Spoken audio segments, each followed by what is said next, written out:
انسان کا دستور تھا، تہجد پڑھنے کے لیے اٹھتے تھے۔ ایک دن نا رات کو تہجد پڑھنے کے لیے اٹھے تو جو پہلے شخص کی آنکھ کھلی نا اسے آسمان پہ سفیدی دکھائی دی۔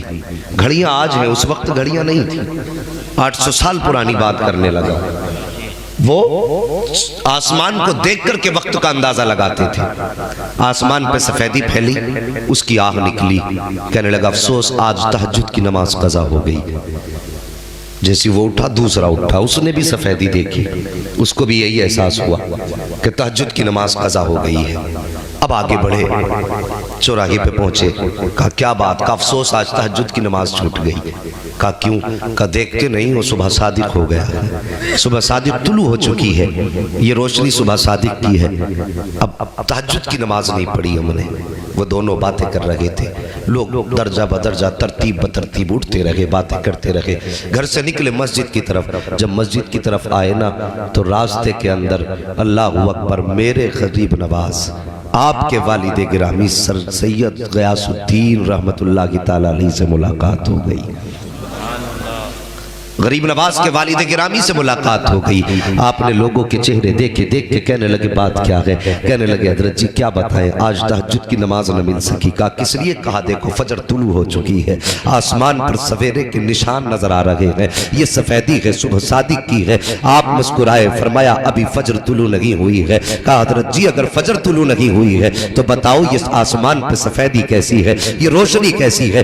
آپ مسکرا کے فرماتے ہیں شاید تمہیں پتہ نہیں ہے، آج میرے گھر کے اندر ایک شہزادہ پیدا ہو چکا ہے جس کی پیدائش کی وقت سے آسمان پر سفیدی ہے۔ اور کہا تم کیا جانو، یہ آسمان تو کچھ بھی سفید نہیں ہے، اگر روشنی دیکھنی ہے تو غیاث الدین کے آنگن میں دیکھو، جب سے بیٹا پیدا ہوا ہے ساری دیواروں سے نور چھن چھن کے برسنے لگ گیا۔ واہ واہ واہ، سبحان اللہ زندہ باد۔ اللہ اکبر۔ سرکار خواجہ غریب نواز کی پیدائش ہوئی، اتنے حسین تھے، اتنے حسین تھے کہ آپ کے چہرے کا نور پورے گھر میں بکھرا ہوا تھا۔ اللہ اکبر، اتنے حسین پیدا ہوئے۔ والدہ اپنے شوہر سے کہنے لگی میرے سرتاج بتاؤ تو صحیح اس کا نام کیا رکھنا ہے؟ سرتاج کہنے لگے میں بھی یہ سوچ رہا ہوں۔ آپ کہنے لگے کیا رکھیں کیا رکھیں؟ خاتون کہنے لگی میرے خواجہ غریب نواز کی امی نام تھا ام الورا اور مشہور تھی ماہ نور کے نام سے۔ یہ یاد رکھنا، اپنے ماں باپ کا نام یاد ہے تو پھر خواجہ پاک کے ماں باپ کا نام یاد بھی ہونا چاہیے۔ ام الورا نام، مشہور تھی ماہ نور کے نام سے۔ اللہ اکبر، کہنے لگی کتنی پیاری بات ہے، ذرا دل پہ لکھنا۔ کہنے لگی پریشان کیوں ہوتے ہو؟ کہا نام کیا رکھیں؟ کہا ایک بات بتاؤں؟ کہا کیا؟ جب یہ بیٹا میرے شکم میں تھا نا میرے خواب میں بڑے بڑے بزرگ آتے رہے اور کہا کرتے تھے خاتون اللہ تیرے شکم کو بھی حسن کرے، تیرے آنے والے بیٹے کو بھی حسن کر دے۔ اللہ اکبر، کہتی ہے ایک بار کی نہیں ہے، بار بار کی بشارتیں ہیں۔ آپ مسکرائے، فرماتے پھر آج سے ہم نے اپنے بیٹے کا نام حسن رکھ دیا ہے۔